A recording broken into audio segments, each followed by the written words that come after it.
بصوا بقى، فكرة السؤال ده 126,459 يساوي نقط زي نقط زائد نقط. هو عايز مني ايه يا مس؟ هو عايزك العدد ده تفكه لجزئين، تقطعه كده. لما يكون حاطط لك نقطتين يبقى تقسمه لجزئين اتنين بس. خلاص؟ طيب الجزء الاولاني حسب التقسيمه بتاعتك، احنا بنقسم 3 3. يعني الجزء ده هيبقى لوحده ودول هيبقى لوحده. تروح حاطط ال 459 هنا في الاول، ها كده، وال 126 هنا وكده. خلاص؟ لا لسه فاضل حاجه صغننه. ايه هي يا مس؟ طالما انت شلت بيت الوحدات من العدد فصلته كده، لازم تعوض عنه بثلاث اصفار. ليه؟ لان ال 126 لما اجي بنطقها بقول 126,000. طب فين 1000 دي بقى؟ ايه اللي يثبت ان هي موجوده 1000؟ ان انت تحط ثلاث اصفار قدام العدد ده، بدل منين بيت الوحدات اللي انت خدته وفصلته وحطيته لوحده. فهمنا؟ فعشان تبقى 459 زائد 126,000. تمام كده؟ كده انا ظبطت الاجابه بتاعتي.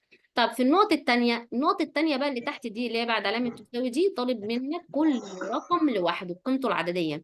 فمثلا 9 في الآحاد ب9، 5 في العشرات 50، 4 في المئات ب400. طب 6 في الألوف 6,000. طب 2 في عشرات الألوف 20,000. طب 1 في مئات الألوف ب100,000. 100,000. تمام. ها فاهمين ولا مش فاهمين؟ فاهمين يا مس. اوكي، برافو عليكم ما شاء الله.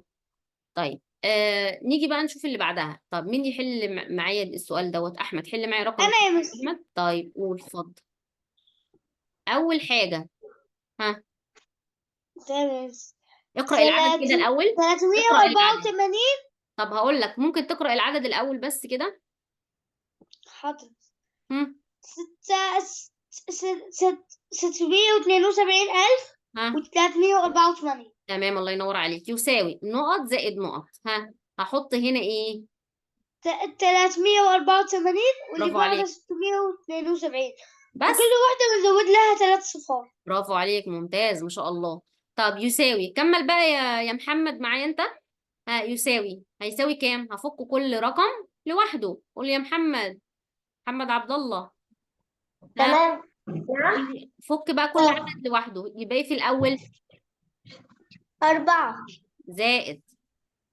8. لا، 80. 80.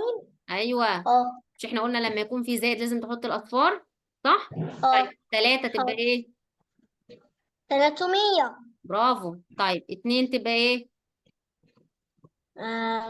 2000. شاطر، برافو. واللي بعده؟ 70,000. شاطر، ممتاز. 6. 600,000. شاطر، برافو عليك، ممتاز. شاطرين ما شاء الله عليكم. سقفوا لنفسكم بقى، سقفوا سقفة كبيرة لنفسكم بقى كده. اسمع صوت السقفة. برافو عليكم ما شاء الله. طيب نكمل بقى. عايزاكم بقى تحلوا سؤال لوحدكم